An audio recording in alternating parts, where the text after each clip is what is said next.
Hello my dear friends, स्वागत है आप सभी का एक और प्रैक्टिस सेशन में। आज का हमारा टॉपिक है एनिमल रिप्रोडक्शन। जंतुओं में प्रजनन की हम जो है अभ्यास सत्र शुरू करने वाले हैं। तो बिल्कुल सवालों का सिलसिला बिना किसी देर के हम लोग शुरू करेंगे। हमारे पास वक्त कम है। 40 क्वेश्चन जो है वो 40 मिनट में हम डिस्कस करने की कोशिश करेंगे। तो फिर से 40 क्वेश्चन 40 मिनट में हम करने की कोशिश हम लोग कर रहे हैं। ओके, तो तैयार हो जाइए अपना स्कोर बताने के लिए कि भाई 40 में कितना आपका स्कोर हुआ है। ओके, तो देखो पहला ही क्वेश्चन आ गया है। आपके एक असेक्सुअल रिप्रोडक्शन से।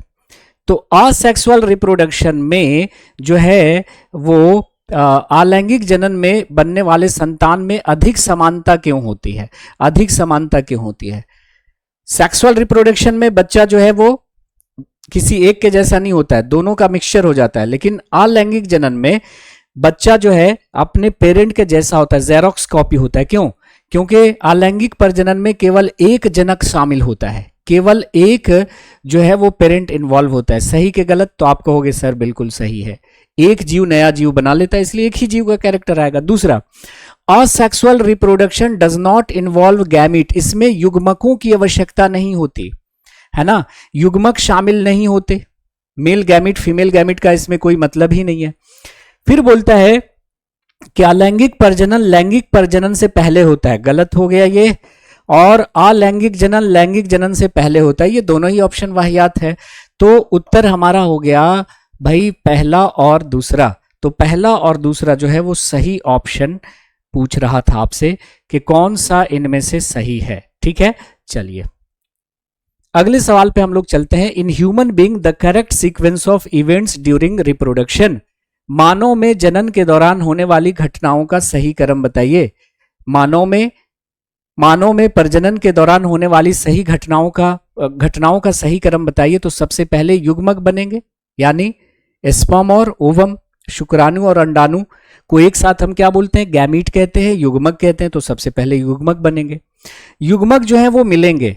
स्पर्म और ओवम यानी युग्मकों का मिलना क्या कहलाता है? निषेचन। और निषेचन के फलस्वरूप जो सिंगल सेल बनता है, एक कोशिका बनती है, उसे क्या कहते हैं? जायगोट, युग्मनज। और युग्मनज विभाजित होकर क्या बनाते हैं? भ्रूण। और भ्रूण विभाजित होकर क्या बनाते हैं? आपका फीटस यानी गर्भ। और ये फीटस डिलीवरी के बाद कहलाता है आपका बेबी, शिशु। तो सेक्सुअल रिप्रोडक्शन में मतलब लैंगिक जनन में होने वाली घटनाओं का सही क्रम हो गया ऑप्शन नंबर ए। आ जाइए, the ratio of number of chromosomes in human zygote and human sperm. Zygote में और स्पर्म में जो है वो क्रोमोसोम का नंबर क्या होगा? तो देखिए, स्पर्म में क्रोमोसोम का नंबर क्या हो जाता है? मानव शरीर की हर कोशिका में गुणसूत्रों की संख्या कितनी होती है? मानव शरीर की हर कोशिका में गुणसूत्रों की संख्या होती है 46। लेकिन स्पर्म में कितना हो जाता है बताइए? आधा हो जाता है ना। स्पर्म में कितना रहता है? 23। ओवम में कितना रहता है? 23। ओवम में कितना रहता है? 23। अंडाणु में कितना रहता है? 23। और दोनों के मिलने से क्या बन जाता है? जायगोट। दोनों के मिलने से बन गया क्या? जायगोट, युग्मनज बन गया। ठीक है, तो युग्मनज में कितना हो गया? 46 हो गया। तो शुक्राणुओं में गुणसूत्रों की संख्या आधी रहती है, अंडाणुओं में गुणसूत्रों की संख्या आधी रहती है। और शुक्राणु का अंडाणु का यानी नर युग्मक और मादा युग्मक का, मेल और फीमेल गैमीट का मिलना क्या कहलाता है? निषेचन। निषेचन के बाद क्या बन जाता है? जायगोट। दो कोशिका मिलकर एक सिंगल कोशिका हो गई, है ना। तो बता दीजिए कि पूछ क्या रहा है कि जायगोट में और स्पर्म में गुणसूत्रों की संख्या कितनी होगी? तो जायगोट में होता है 46 और स्पर्म में कितना होता है? 23। तो कितना हो गया? 2:1। कितना हो गया गैस? 2:1 हो गया, है ना। तो जायगोट में जस्ट डबल होता है ना, और स्पर्म में हाफ होता है। तो जायगोट में दुगना होता है, तो 2:1 हो गया हमारा, है ना, 2:1। आगे चलेंगे। Which one of the following is correct route of passage of a sperm. जो शुक्राणु निकलता है, शुक्राणुओं के परिवहन का सही मार्ग बताइए। तो शुक्राणुओं के परिवहन का सही मार्ग आपको डायग्राम से देखा गया है। तो सबसे पहले शुक्राणु कहां बनते हैं? टेस्टिस में बनते हैं, वृषण में बनते हैं, है ना। और ये स्क्रोटम तो यहां पे आएगा नहीं, तो सबसे पहले स्क्रोटम यानी वृषण कोश देख लीजिए या अंडकोश देख लीजिए, उसमें होता है क्या? वृषण, है ना। और ये टेस्टिस में बनता है स्पर्म, और स्पर्म डायरेक्ट यूरेथ्रा में नहीं चला जाएगा, तो ये भी हमारा हो गया गलत, ये भी हो गया गलत, है ना। तो टेस्टिस में बनते हैं स्पर्म, और ये स्पर्म जमा होते हैं कहां पर? टेस्टिस में बनते हैं स्पर्म, है ना। टेस्टिस में बनते हैं स्पर्म, और ये वैस difference, urethra, seminal vesicle, testis, वैस डिफरेंस, यूरेथ्रा, पेनिस। बताइए, तो यहां पे जो आपका सही उत्तर हो जाएगा कि भाई टेस्टिस में स्पर्म बनते हैं और शुक्रवाहिकाओं द्वारा आगे बढ़ते हैं, और यूरेथ्रा और पेनिस होते हुए बॉडी से बाहर निकल जाते हैं। तो सही उत्तर हमारा हो गया option number D, option number D. ठीक है जी।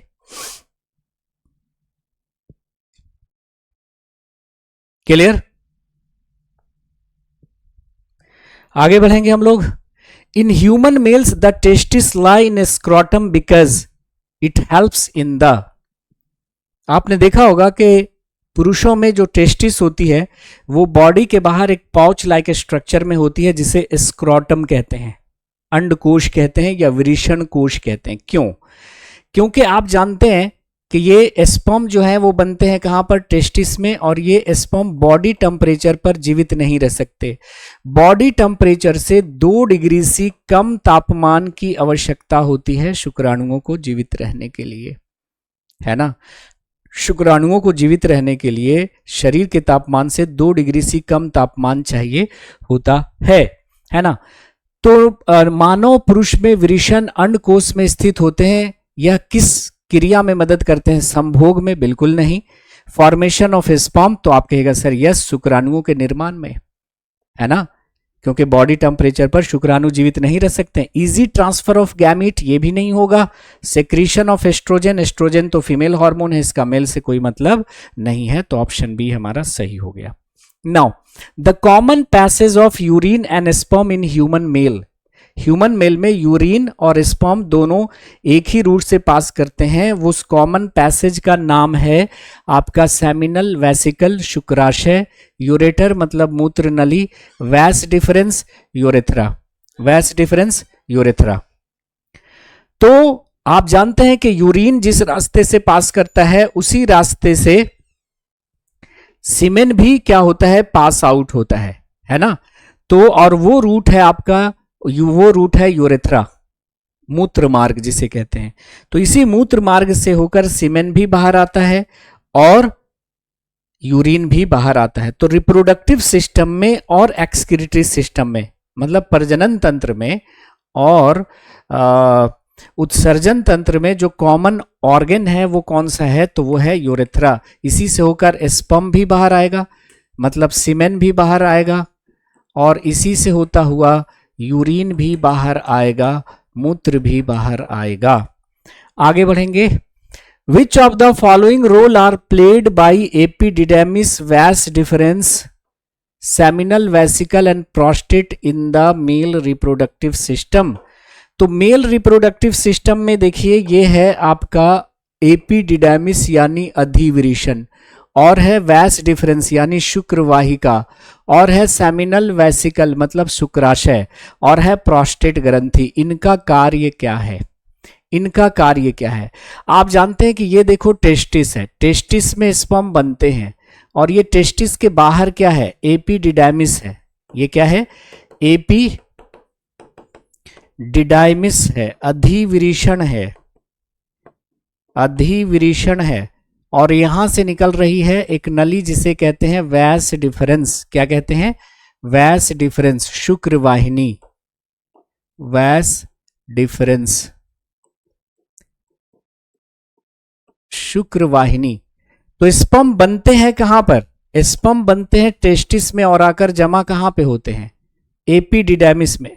यहां पर ये स्पर्म क्या होते हैं? स्टोर होते हैं, संचित होते हैं, जमा होते हैं, और इनका मैचुरेशन भी यहीं पे होता है, यानी स्पर्म यहाँ पे परिपक्व भी होते हैं और मोटिलिटी गेन करते हैं, मतलब चलने की क्षमता इनमें यहीं आ जाती है ना। तो अब ऑप्शन देखिए, स्पर्मेटोजेनेसिस को तो काट दीजिए। स्पर्मेटोजेनेसिस मतलब क्या होता है? शुक्र जनन या शुक्राणु जनन।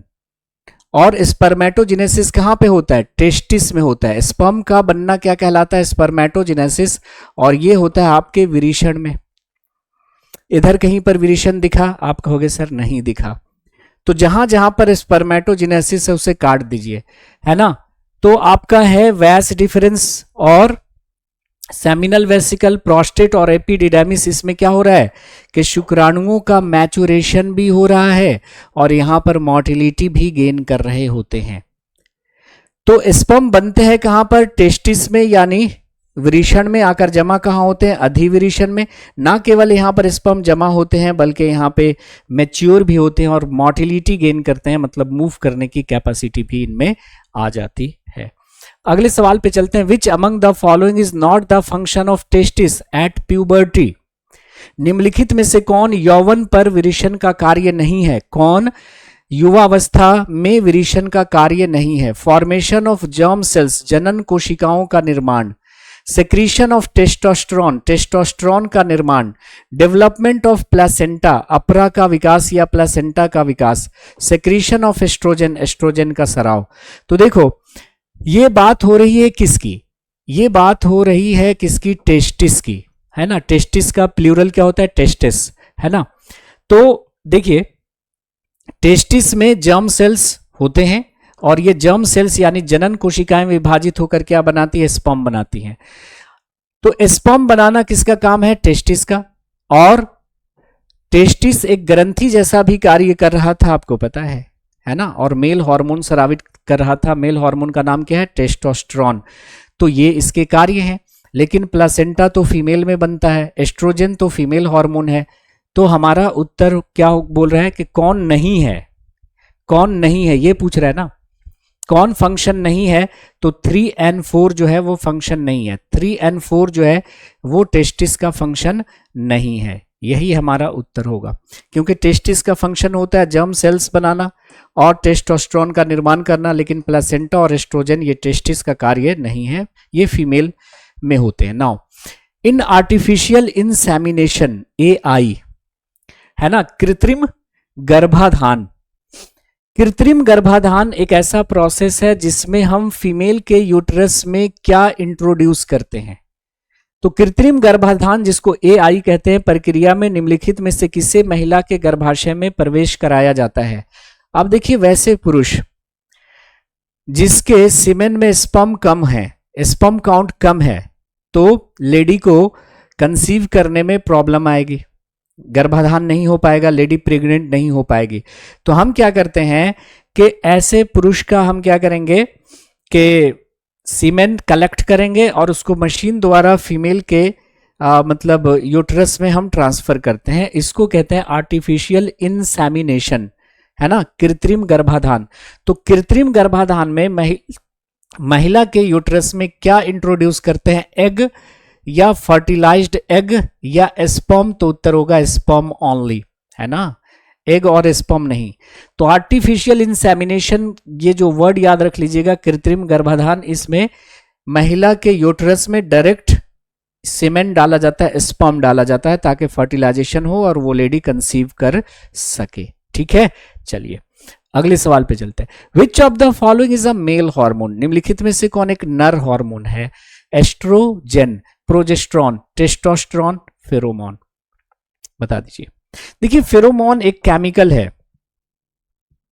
फेरोमोन एक केमिकल है जिसका इस्तेमाल जंतु एक दूसरे से संपर्क स्थापित करने में या एक दूसरे को आकर्षित करने के लिए करते हैं। मेल फीमेल को, फीमेल मेल को आकर्षित करने के लिए इसी केमिकल का इस्तेमाल करते हैं। जैसे ब्रीडिंग सीजन में डॉग जो है कई किलोमीटर से पहले से ही जो है वो फीमेल डॉग की पहचान कर लेता है इसी केमिकल के थ्रू। एक दूसरे से संपर्क स्थापित करने में, कम्युनिकेट करने में, जैसे आपने देखा होगा चींटियों को, कि चलते हुए जाती हैं चींटियां, तो एक तरफ सारी चींटियां चलती हैं, जो इधर उधर रह गई वो भी उसी रास्ते हो लेती हैं। क्यों? क्योंकि चींटियां जब चलती हैं तो ये फेरोमोन रिलीज करती जाती हैं, फेरोमोन रिलीज करती जाती हैं और उनके स्मेल से पता चल जाता है कि भाई उधर जाना है। बच्चा अपने माँ की गोद में आकर चुप हो जाता है। कैसे? माँ की गोद से, माँ के बॉडी से जो फेरोमोन निकलता है उसके स्मेल से बच्चे वाकिफ होते हैं, है ना। बाप लो लो लो लो करता रहता है लेकिन बच्चा शांत नहीं होता, माँ की गोद में आकर ही चुप हो जाता है। क्यों? कि माँ की बॉडी से निकलने वाला जो फेरोमोन है, इसकी खुशबू से बच्चे क्या होते हैं? वाकिफ होते हैं, और माँ की गोद में आकर बच्चा चुप हो जाता है ना। तो आप किसी की गोद में डालकर ये नहीं बोल सकते हैं कि ले बेटा मम्मी है, बच्चा समझ जाएगा पापा चीटिंग कर रहे हैं, तो फेरोमोन तो नहीं होगा, है ना। प्रोजेस्टेरॉन और एस्ट्रोजन आप जानते हैं कि फीमेल हार्मोन होता है, ये फीमेल हार्मोन है, मादा हार्मोन है, मादा हार्मोन है। तो बच गया कौन? आपका टेस्टोस्टेरोन। तो फेरोमोन एक केमिकल है जिसका इस्तेमाल जीव एक दूसरे से संपर्क स्थापित करने में या एक दूसरे को आकर्षित करने के लिए करते हैं, है ना। और ज्यादातर इसका इस्तेमाल कीट करते हैं, ज्यादातर इसका इस्तेमाल कौन करते हैं? कीट। हम लोग उतना इस्तेमाल नहीं करते। हमारे पास गॉड ने वेल डेवलप्ड क्या दिया है? नर्वस सिस्टम दिया है, बढ़िया नर्वस सिस्टम। हम लोग ऐसे देख लेते हैं, समझ लेते हैं कौन आ रहा है, किसकी खुशबू है ना, नर्वस सिस्टम की वजह से। हटा लो आंख हाथों से, ये तुम हो जानता हूं मैं। एक शायर कहते हैं कि हटा लो आंख हाथों से, ये तुम हो जानता हूं मैं, तुम्हें आहट नहीं खुशबू से भी पहचानता हूं मैं। तो हमारे पास गॉड ने बढ़िया नर्वस सिस्टम दिया, तो हम लोग इसका ज्यादा इस्तेमाल नहीं करते। पूछा गया था फेरोमोन का ज्यादा इस्तेमाल कौन करते हैं? तो कीट करते हैं। अगले सवाल पे हम लोग चल लेते हैं। Testosterone is secreted by which of the following sales of testis? Testis की किन कोशिकाओं द्वारा ये जो मेल हार्मोन है टेस्टोस्टेरोन स्रावित होता है? Leydig cells, Sertoli cells, parietal cells और none of these. Parietal cells आपके स्टमक में होता है। कहां होता है?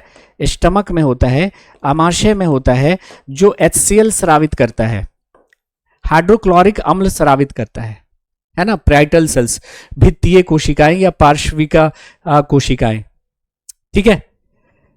उसके बाद आ जाइए, सर्टोली सेल्स टेस्टिस में होती है, टेस्टिस में होती है, वृषण में होती है, लेकिन ये न्यूट्रिटिव सेल्स होती हैं, न्यूट्रिटिव सेल्स होती हैं, पोषक कोशिकाएं होती हैं।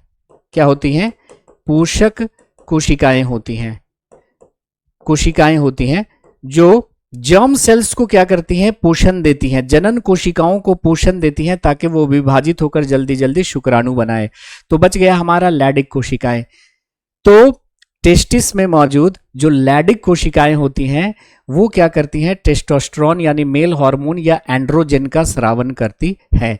तो सही उत्तर हमारा हो गया लैडिक सेल्स। तो याद रखना, पैराइटल सेल्स या इसी को ऑक्जेंटिक सेल्स भी कहते हैं। पैराइटल सेल्स को और क्या बोलते हैं? ऑक्जेंटिक सेल्स, ऑक्जेंटिक, ऑक्जेंटिक कोशिकाएं। तो पैराइटल सेल्स या ऑक्जेंटिक सेल्स जो आमाशय में होती है, जो HCl का क्या करती है? स्रावन करती है। यूनिट ऑफ टेस्टिस, टेस्टिस की यूनिट को क्या कहते हैं? है ना, लूप ऑफ हेनले। आप जानते हैं ये किसका पार्ट है? लूप ऑफ हेनले जो है वो नेफ्रॉन का पार्ट है। लूप ऑफ हेनले जो है वो नेफ्रॉन का पार्ट है, नेफ्रॉन का पार्ट है। ओके। और नेफ्रॉन की स्ट्रक्चरल और फंक्शनल यूनिट, नेफ्रॉन को ही हम लोग क्या बोलते हैं? यूरिनीफेरस ट्यूब्यूल्स भी बोलते हैं। नेफ्रॉन क्या है? किडनी के स्ट्रक्चरल और फंक्शनल यूनिट, वृक्क की रचनात्मक और क्रियात्मक इकाई को नेफ्रॉन कहते हैं, और नेफ्रॉन का ही दूसरा नाम है यूरिनीफेरस ट्यूब्यूल्स। तो उत्तर हमारा हो गया सेमिनीफेरस ट्यूब्यूल्स, शुक्रजन नलिकाएं। सेमिनीफेरस ट्यूब्यूल्स, शुक्रजन नलिकाएं क्या है? टेस्टिस की इकाई है।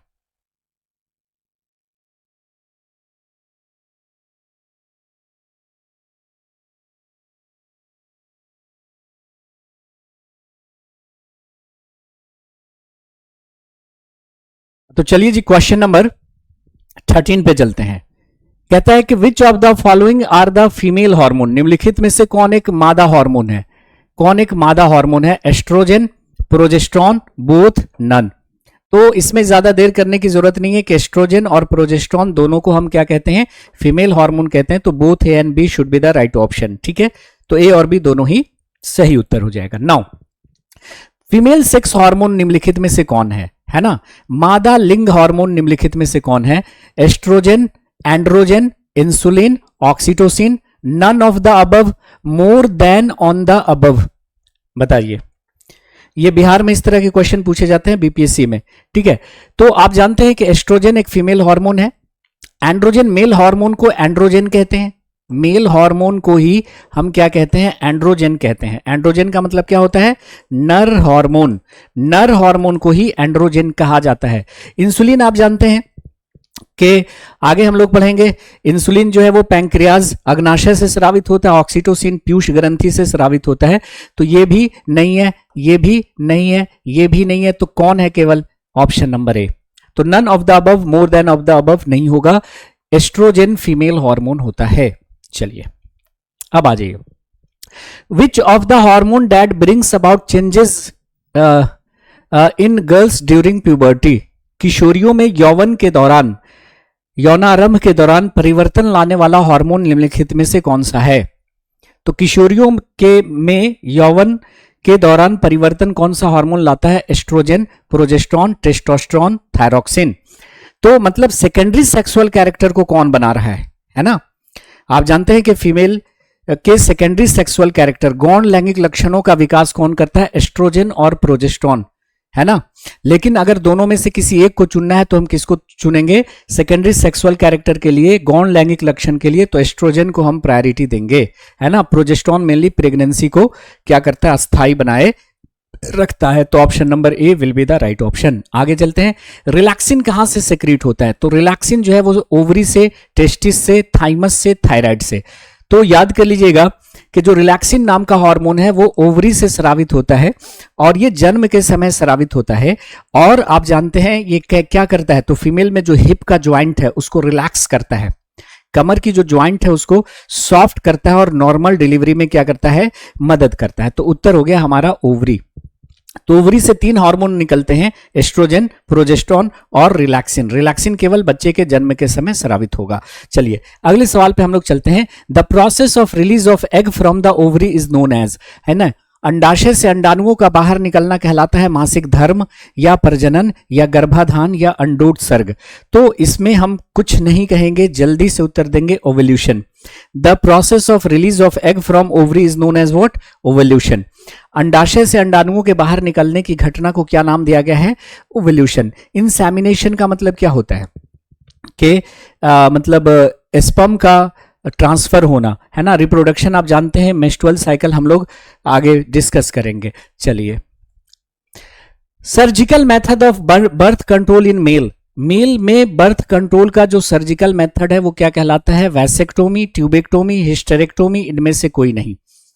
देखिएगा, ये फीमेल है, फीमेल का रिप्रोडक्टिव सिस्टम है और फीमेल का रिप्रोडक्टिव सिस्टम है और आपको पता ही होगा कि ये ओवरी है, ठीक है।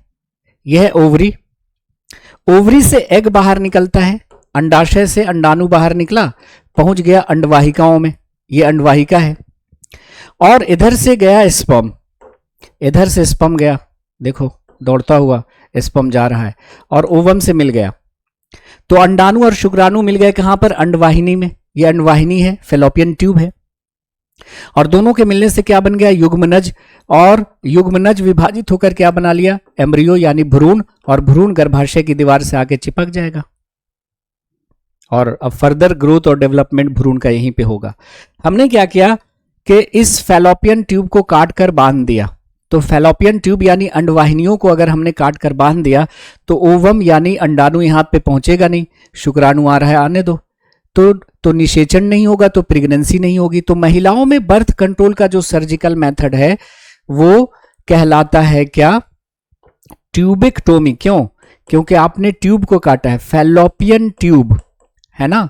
अंडवाहिनी को काट देना, अंडवाहिनी को काट देना क्या कहलाएगा? ट्यूबेक्टोमी। ट्यूबेक्टोमी, अंडवाहिनियों को काट देना, ये क्या कहलाएगा? ट्यूबेक्टोमी। तो ट्यूबेक्टोमी महिलाओं में गर्भ निरोधन की विधि है, पुरुषों में गर्भ निरोधन की विधि कहलाती है क्या? देखिए, ये मेल रिप्रोडक्टिव सिस्टम था, याद कीजिए, ये था नर प्रजनन तंत्र, और नर प्रजनन तंत्र में आपने देखा था, नर प्रजनन तंत्र में आप जानते हैं कि 1 पेयर टेस्टिस होती है, ये वृषण है और ये है वैस डिफरेंस, ये है वैस डिफरेंस, है ना, मतलब स्पर्म डक्ट, शुक्रवाहिका। तो स्पर्म यहां पे टेस्टिस में बनता है और ये एपिडिडामिस में जमा होता है और स्पर्म डक्ट होता हुआ ऊपर आता है ना, दोनों तरफ से, और फिर ऐसे बाहर आ जाता है। तो ये वैस डिफरेंस को काट देना ये कहलाता है वैसेक्टोमी। ये है वैस डिफरेंस। इस ट्यूब का नाम क्या है? वैस डिफरेंस, शुक्रवाहिनी। तो शुक्रवाहिनी, शुक्रवाहिनियों को काट देना क्या कहलाता है? वैसेक्टोमी कहलाता है। तो पुरुषों में गर्भ निरोधन की जो शल्य विधि है वो कहलाती है वैसेक्टोमी, जिसे आमतौर पर हम पुरुष नसबंदी कहते हैं। और महिलाओं में जो बर्थ कंट्रोल का सर्जिकल मेथड है वो कहलाता है ट्यूबेक्टोमी, महिला नसबंदी। इसमें फैलोपियन ट्यूब को काट रहे हैं तो ट्यूबेक्टोमी, इसमें वैस डिफरेंस को काट रहे हैं तो वैसेक्टोमी। हिस्टेरेक्टोमी का मतलब होता है सर्जिकल रिमूवल ऑफ यूट्रस। क्या? Surgical removal of uterus.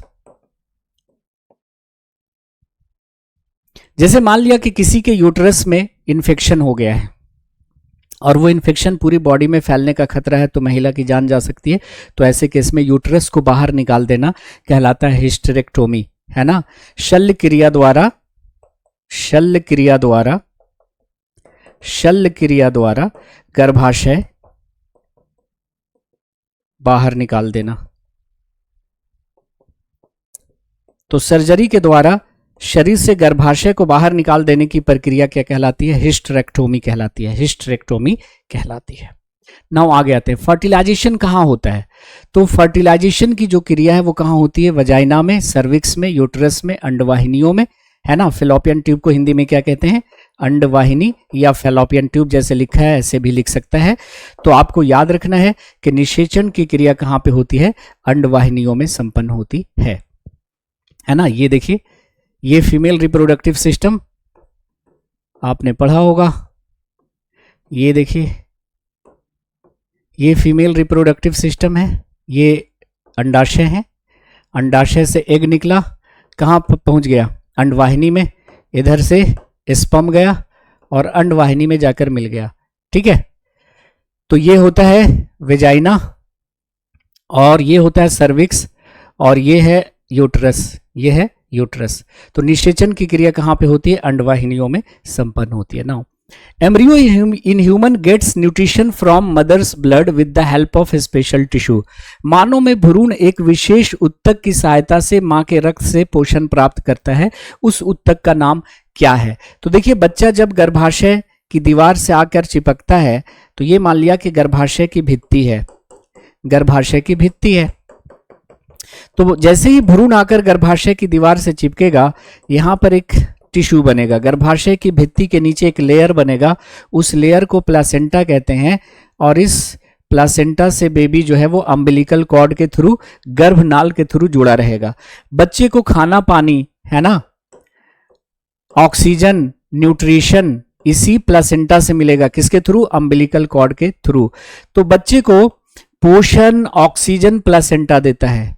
उसके बाद बच्चे में जो CO2 बन रहा है वो भी प्लासेंटा से बाहर निकलेगा, जो यूरिया बन रहा है वो भी प्लासेंटा के थ्रू बाहर निकलेगा। तो प्लासेंटा के बहुत सारे कार्य होते हैं। चलिए अगले क्वेश्चन पे आते हैं। The human embryo gets nutrition from the mother's blood with the help of a special organ. अब देखो, सेम क्वेश्चन है, वहां पे टिश्यू था, यहाँ पे ऑर्गन कर दिया। उत्तर क्या हो जाएगा आपका? Placenta, placenta.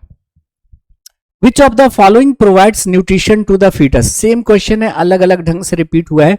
निम्नलिखित में से कौन भ्रूण को पोषण प्रदान करता है? तो प्लासेंटा, प्लासेंटा। और ये पोषण किसके थ्रू मिलता है? तो अम्बिलिकल कॉर्ड के थ्रू, गर्भनाल के थ्रू, है ना।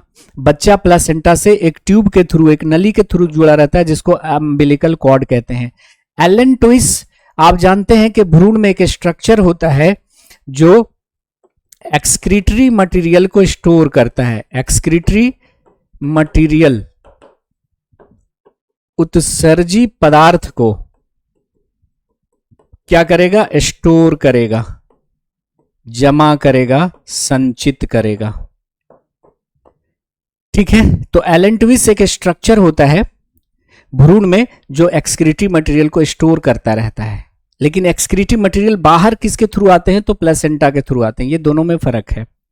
एमनियन आप जानते हैं झिल्ली होती है जो प्लेसेंटा को घेरे रहती है, सॉरी भ्रूण को घेरे रहती है। नाउ किसकी उपस्थिति प्रेगनेंसी को बतलाती है? मूत्र में किसकी उपस्थिति गर्भाधान को सूचित करती है? तो देखिए प्लेसेंटा का काम क्या होता है? भ्रूण को पोषण देना, ऑक्सीजन देना, गैसियस एक्सचेंज करना। भ्रूण में जो CO2 बन रहा है वो बाहर निकलेगा, यूरिया अन्य उत्सर्जी पदार्थ बाहर निकलेंगे, है ना। लेकिन इस प्लेसेंटा से एक हार्मोन भी सेक्रीट होता है, उस हार्मोन का नाम होता है HCG, और मूत्र में HCG की उपस्थिति गर्भाधान को सूचित करती है ना। So presence of HCG in urine indicates pregnancy. आपने देखा होगा कि जो प्रेगनेंसी किट होते हैं ना वो HCG को ही क्या करते हैं? बतलाते हैं। HCG का फुल फॉर्म होता है human chorionic gonadotropin. Human chorionic gonadotropin, तो फुल फॉर्म याद रखने की जरूरत नहीं है। Human chorionic gonadotropin, human chorionic gonadotropin. ठीक है। प्रोजेस्टेरोन आप जानते हैं कि फीमेल हार्मोन है, STH आगे हम पढ़ेंगे। सोमैटोट्रोपिक हार्मोन जिसको ग्रोथ हार्मोन के नाम से भी जानते हैं, जो पीयूष ग्रंथि द्वारा स्रावित होती है। HCl आप जानते हैं हमारे अमाशय से स्रावित होता है। तो सही उत्तर हो गया option number B. Now amniocentesis is a method used to determine, है ना। एमनियोसिंथेसिस एक विधि है जिसके द्वारा हम किसका निर्धारण करते हैं? बच्चे के लिंग का। यह एक अमीनो एसिड है या sequence of amino acid in protein, protein में अमीनो अम्लों का अनुक्रम, टाइप ऑफ हार्मोन है ये, बताइए। तो एमनियोसिंथेसिस क्या होता है कि बच्चा फीटस जो है एक फ्लूइड के थ्रू घिरा रहता है। उस फ्लूइड को हम लोग क्या कहते हैं? जैसे ये मान लिया कि गर्भाशय की दीवार है और ये मान लिया प्लासेंटा है, प्लासेंटा से बेबी जुड़ा रहता है किसके थ्रू? अम्बिलिकल कॉर्ड के थ्रू, गर्भनाल के थ्रू। और यहां पर क्या होती है? एक लिक्विड भरी होती है जिसको एमनियोटिक फ्लूइड कहते हैं।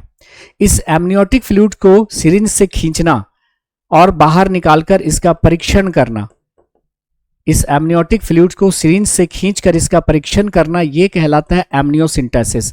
एमनियोसिंथेसिस हम दो चीज के लिए करते हैं कि अगर फीटस में कोई दिक्कत है, कोई बीमारी है, तो उसका पता लगाया जा सके, या जन्म से पूर्व बच्चे का लिंग निर्धारित करने के लिए भी लोग इसका इस्तेमाल करते थे, है ना। तो फीटल सेक्स यानी भ्रूण का लिंग निर्धारित करने के लिए हम लोग एमनियोसिंथेसिस करते हैं। यह एक प्रकार का अमीनो अम्ल नहीं है या प्रोटीन में अमीनो एसिड का अनुक्रम नहीं है, हार्मोन का प्रकार भी नहीं है। तो फीटल सेक्स को डिटरमाइन करने के लिए एक मेडिकल प्रोसीजर है, एक चिकित्सीय प्रक्रिया है जिसे एमनियोसिंथेसिस कहते हैं, जिसमें हम क्या करते हैं? अमनियोटिक फ्लूइड को सिरिंज से खींचते हैं और उसका परीक्षण करते हैं।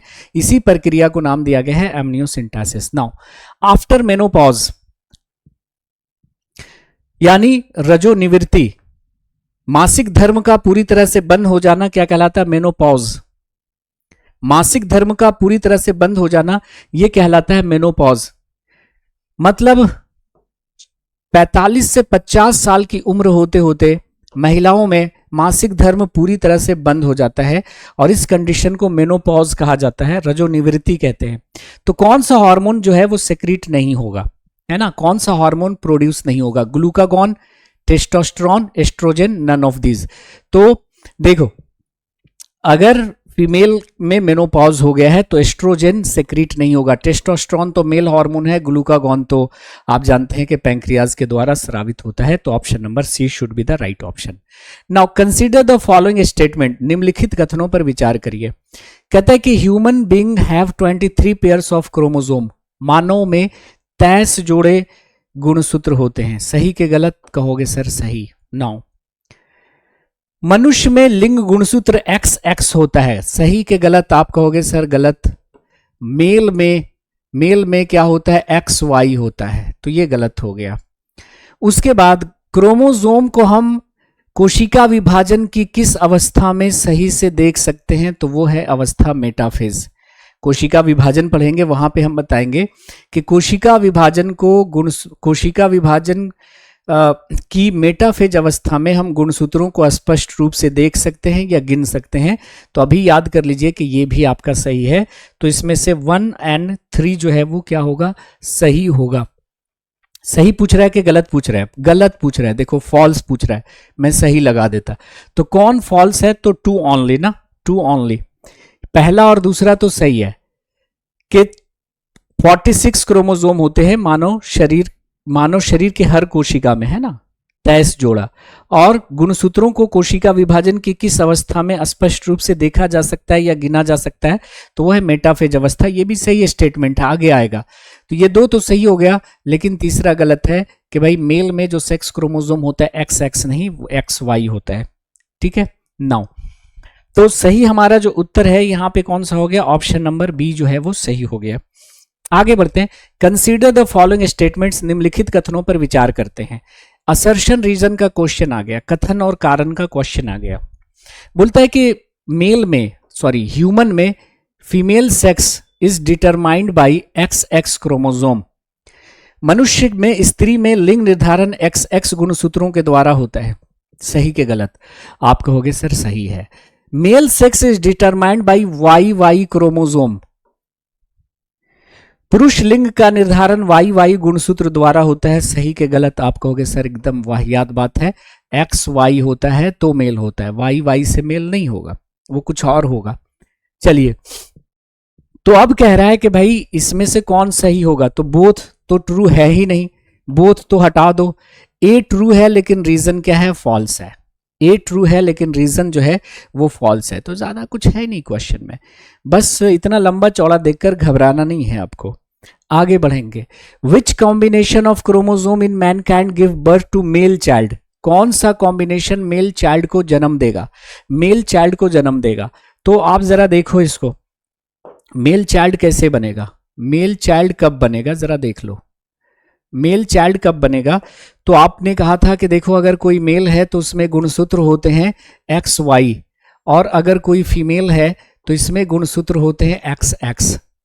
अब मेल के द्वारा जब स्पर्म बनाए जाएंगे तो स्पर्म 2 तरह के होंगे, X टाइप का और एक स्पर्म होगा Y टाइप का। लेकिन फीमेल में जब ओवम बनाए जाएंगे, अंडाणु, तो अंडाणु केवल एक ही प्रकार का होता है, क्योंकि फीमेल में तो Y होता नहीं। अब देखो, मान लिया ये वाला X टाइप वाला स्पर्म दौड़ता हुआ पहले पहुंच गया अंडाणु तक, तो XX होगा और बन जाएगी फीमेल। लेकिन Y वाला पहले पहुंच गया दौड़ता हुआ, कौन? क्योंकि अंडाणुओं तक पहुंचने की होड़ होती है स्पर्म में ना, कंपटीशन होता है। ये Y वाला स्पर्म पहले पहुंच गया तो कॉम्बिनेशन बन जाएगा XY, तो हो जाएगा क्या? हो जाएगा आपका मेल, है ना। तो मेल और फीमेल चाइल्ड होने की जो प्रोबेबिलिटी है, जो संभावना है, वो आप जानते हैं कि 50% होती है। तो देखो मेल कब बनेगा?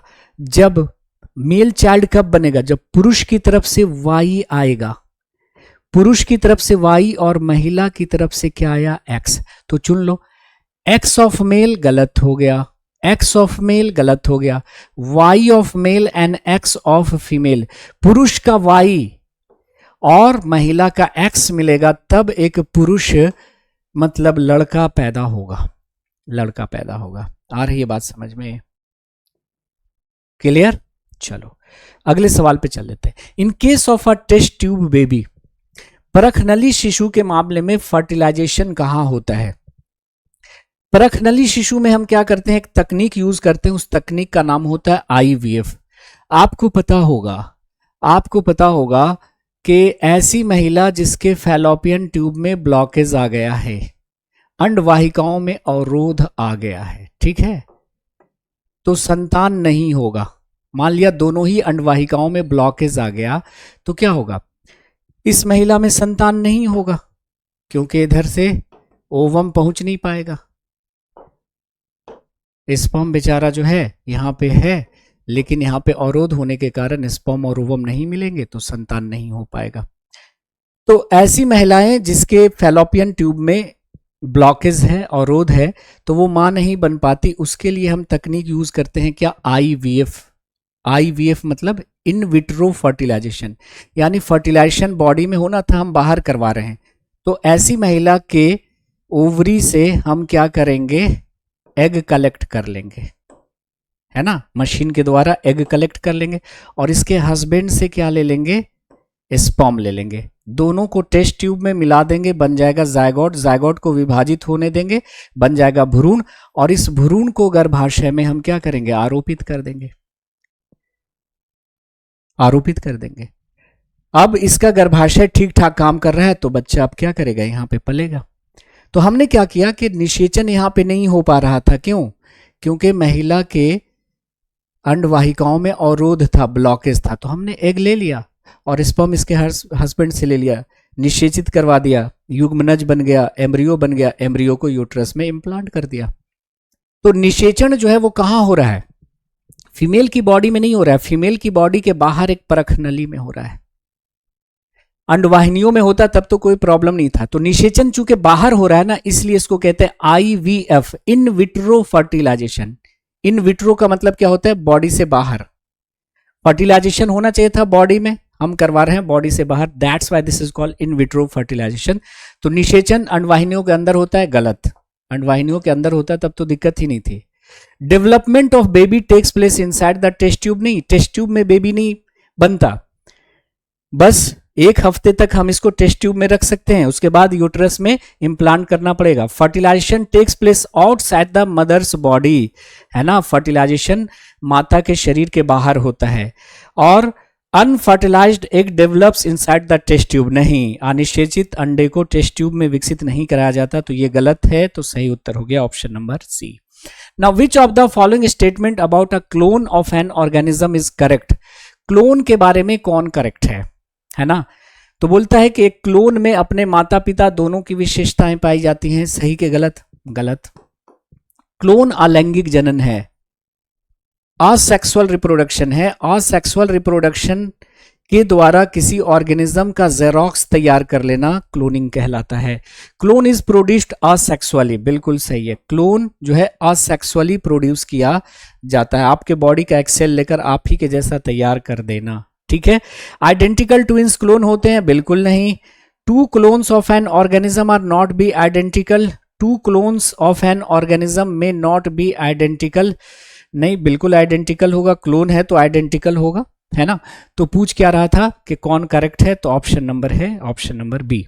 नाउ विश्व की प्रथम परखनली शिशु का नाम क्या है, दुर्गा है, लुइस जॉय ब्रॉन है, डॉली है, एंजाज है। तो एंजाज क्या है, क्लोनिंग के द्वारा बनाया गया पहला ऊंट। डॉली क्या है, क्लोनिंग के द्वारा बनाई गई पहली भेड़। और भारत की प्रथम परखनली शिशु का नाम क्या है, दुर्गा। विश्व की प्रथम परखनली शिशु का नाम है Louise Joy Brown. Louise Joy Brown का जन्म 25 जुलाई 1978 को कहां हुआ था, इंग्लैंड में हुआ था। कहां हुआ था, इंग्लैंड में हुआ था, ठीक है जी। और भारत की प्रथम परखनली शिशु का नाम था दुर्गा। कणुप्रिया अग्रवाल एक्चुअली में इसका ओरिजिनल नाम है, इसको दुर्गा का नाम दिया गया था। Now which one was the first successful cloned animal, कौन सबसे पहला क्लोन्ड एनिमल है, वह एनिमल बताइए जिसको पहली बार क्लोनिंग के द्वारा बनाया गया था, वो था भेड़, और भेड़ का नाम क्या था, डॉली। भेड़ का नाम क्या रखा गया, डॉली, ठीक है जी, डॉली। चलिए अगले सवाल पे चलते हैं। बोलता है कि डॉली के बारे में कौन सा तथ्य सही नहीं है। डॉली मर गई 2003 में। डॉली की मृत्यु जो है वो फेफड़े की बीमारी से हो गई। डॉली जो है वो 98 में पैदा हुई थी और डॉली का जन्म स्कॉटलैंड में हुआ था। तो देखिए डॉली जो मर गई फेफड़े की बीमारी से, ये ठीक है। डॉली का जन्म जो है वो 98 में नहीं 1996 में हुआ था और डॉली पैदा हुई थी स्कॉटलैंड में, ये भी सही है।